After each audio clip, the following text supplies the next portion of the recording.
Good evening dear students, how are you? I hope आप सभी अच्छे होंगे। और आज हम लेकर आए हैं आपके लिए कुछ 10th साइंस फिजिक्स के कुछ इंपॉर्टेंट क्वेश्चंस, जिससे आपको ज्यादा स्ट्रेस ना लेना पड़े और जो इंपॉर्टेंट क्वेश्चंस हैं वो उन पे आप ज्यादा अपना फोकस कर सकें। तो चलिए शुरू करते हैं वन बाय वन हम। तो फर्स्ट ऑफ ऑल हमारे पास है लाइट चैप्टर, और लाइट में दो पार्ट यहाँ होंगे, reflection and refraction of light. तो सबसे पहले सबसे इंपॉर्टेंट जो है तो वो है इमेज फॉर्मेशन, चाहे वो लेंस है या फिर क्या है मिरर है, वो आपने करने हैं इमेज फॉर्मेशन। यहाँ से क्वेश्चन कंफर्म बनता है। नेक्स्ट है law of reflection and refraction. Secondly आपने क्या करने हैं, रिफ्लेक्शन और रिफ्लेक्शन के क्या करने हैं, आपने लॉ करने हैं विद डायग्राम्स करने हैं। और इसमें एक इंपॉर्टेंट लॉ आता है स्नेल्स लॉ, वो भी आपने करना है, जिसमें होता है mu is equal to sine i by sine r. Refractive index equal किसके है, sine of angle of incidence upon sine of angle of refraction. Next third, why do we prefer a convex mirror as rear view mirror in vehicles. जो vehicles है उनमें पीछे का जो scene है road पे, जो कुछ व्हीकल्स आ रहे हैं उनको देखने के लिए हम यूज करते हैं कन्वेक्स मिरर। तो क्यों यूज करते हैं, क्योंकि इनका जो फील्ड व्यू है वो क्या होता है, लार्ज होता है, फील्ड व्यू लार्ज होता है, दैट्स व्हाई। नेक्स्ट आपने न्यूमेरिकल करने हैं lens formula and mirror formula.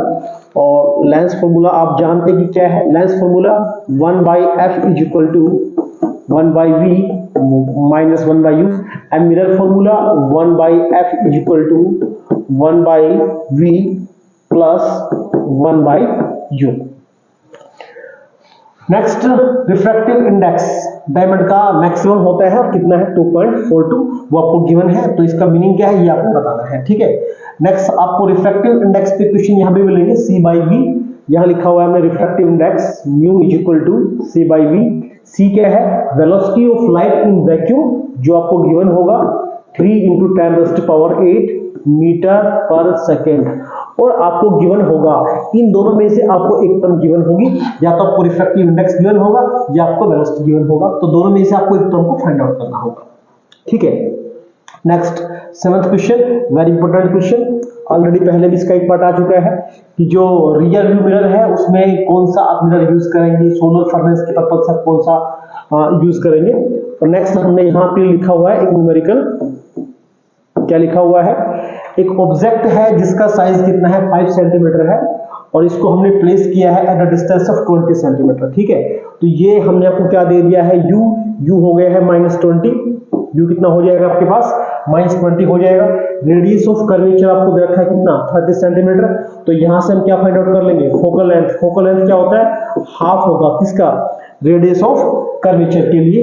तो रेडियस ऑफ कर्वेचर आपको 30 गिवन है, तो फोकल लेंथ कितना होगा इसका 15 सेंटीमीटर हो गया। तो u आपके पास है -20, f आपके पास कितना है 15 सेंटीमीटर है। तो यहां से आप v को फाइंड आउट कर सकते हैं by using mirror formula, okay.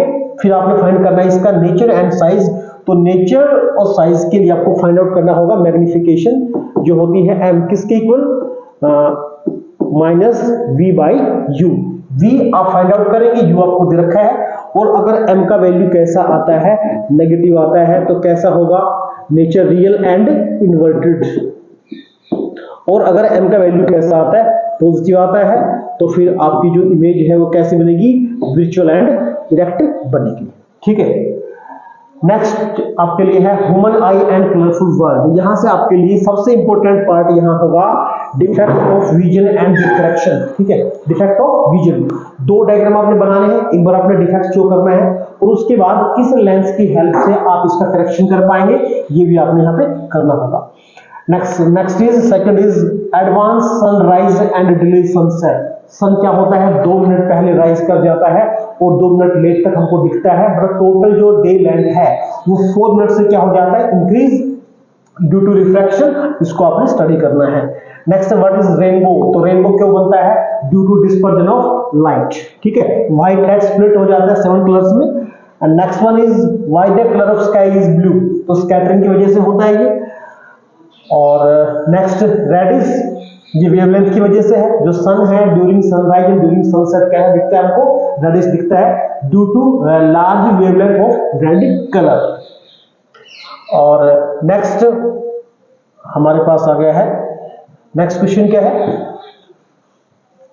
आपको 2 प्रिज्म दे रखे हैं और क्या रखा है हमने, इन्वर्ट रखा है, ठीक है। तो आपको बताना है कि 6th क्वेश्चन क्या है, काज ऑफ डिस्पर्जन, ठीक है। फर्स्ट क्या है, काज ऑफ डिस्पर्जन, कि अगर लाइट जो है वो प्रिज्म में से पास होती है तो 7 कलर में से स्प्लिट हो जाती है, लेकिन अगर उसको हम पास करें एक ग्लास प्रिज्म में से, उसको हम पास करें ग्लास स्लैब में से, तो स्प्लिट नहीं होती है, ठीक है। तो ये दोनों क्वेश्चन आप यहाँ पे देख पाएंगे। यहाँ पे ओनली हमने क्या रखा है, ग्लास प्रिज्म, और यहाँ पे उसको हम स्प्लिट कर देंगे, दोनों को, दूसरे को हम क्या कर देंगे, दूसरे को हम यहाँ पे करने वाले हैं, इन्वर्ट करने वाले हैं, तो वो स्प्लिट नहीं हो पाएगी, वो फिर से क्या आ जाती है, व्हाइट लाइट आ जाती है, ठीक है। मैग्नेटिक इफेक्ट ऑफ करंट, इससे पहले हम डिस्कस करने वाले हैं इलेक्ट्रिसिटी। तो इलेक्ट्रिसिटी में क्या है, 1 कूलम चार्ज में कितने इलेक्ट्रॉन्स होंगे, ये आपने कैलकुलेट करना है। तो इसके लिए आपको लगाना होगा फॉर्मूला Q = NE, ठीक है। तो N यहां से फाइंड आउट कर देंगे, तो जिसका वैल्यू क्या बन जाएगा, Q/E। Q आपके पास कितना है, 1 कूलम है, और E का वैल्यू कितना है, 1.6 × 10⁻19, और ये आफ्टर सोल्विंग हो जाता है 6.25 × 10⁻18। आप इसको रिमेंबर भी कर सकते हैं, आप इसको सोल्व भी कर सकते हैं, ठीक है। नेक्स्ट है state Ohm's law. Ohm's law, और इसका क्या है, लिमिटेशन क्या है, तो ये आपने विद ग्राफ आपने करना है।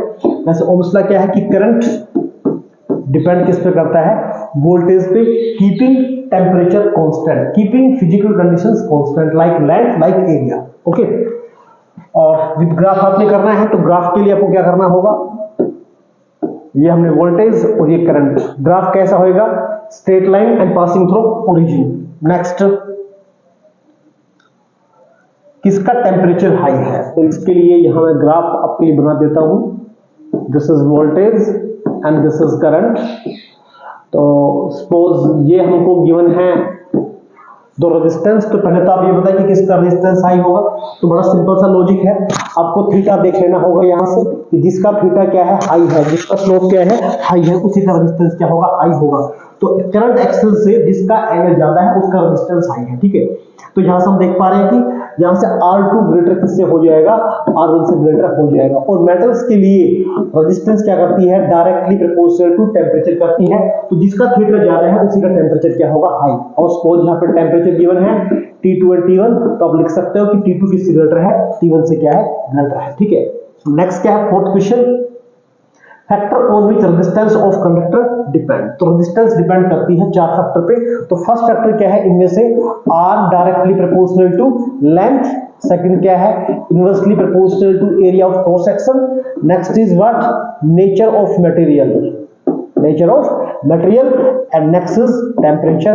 ये वो 4 फैक्टर हैं जिन पे किसी भी मटेरियल का रेजिस्टेंस क्या करता है, डिपेंड करता है, ठीक है।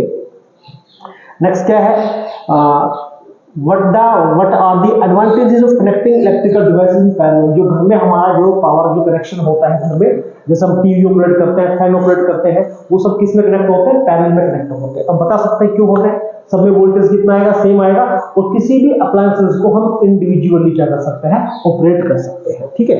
बाकी डिटेल्स आप पढ़ लीजिएगा। Next question is important, why does the core of an electric heater not glow but filament does। जो कनेक्टिंग वायर है हीटर में, जैसे ये हमने लिया कॉपर वायर और ये हमारा क्या है, फिलामेंट है। तो जो फिलामेंट है ये तो हो जाता है रेड हॉट, लेकिन ये वाले क्या नहीं होते, हॉट नहीं होते हैं। क्यों नहीं होते, क्योंकि इनका होता है high resistivity, due to high resistivity. दोनों सीरीज में कनेक्ट हैं, दोनों किस में कनेक्ट है, सीरीज में कनेक्ट है। तो जो हीट का फॉर्मूला आपने पढ़ा होगा सीरीज के लिए, I²RT, करंट सेम है, तो हीट करेगा डायरेक्टली प्रोपोर्शनल टू रेजिस्टेंस। तो जिस मटेरियल का रेजिस्टेंस क्या होगा, हाई होगा, उसी में हीट क्या आएगा, ज्यादा आएगा। तो हमने ये जो हमारे पास क्या है, जो स्प्रिंग है, ठीक है, ये जो फिलामेंट है, इसको हमने चूज किया होता है अलॉय, जिसका रेजिस्टिविटी क्या है, हाई है। दैट्स व्हाई ये इजीली क्या करता है, ग्लो करेगा, लेकिन इसका जो कनेक्टिंग वायर है वो ग्लो नहीं करेगा। नेक्स्ट बिल्कुल इससे रिलेवेंट है, जैसा 6th क्वेश्चन सेम वैसा क्या है, 7th है, ठीक है। जो हम अलॉय का हम क्यों यूज करते हैं, तो अलॉय का पर्पस क्या है, तो हाई रेजिस्टिविटी है, इसका रीजन क्या है, हाई रेजिस्टिविटी, ठीक है।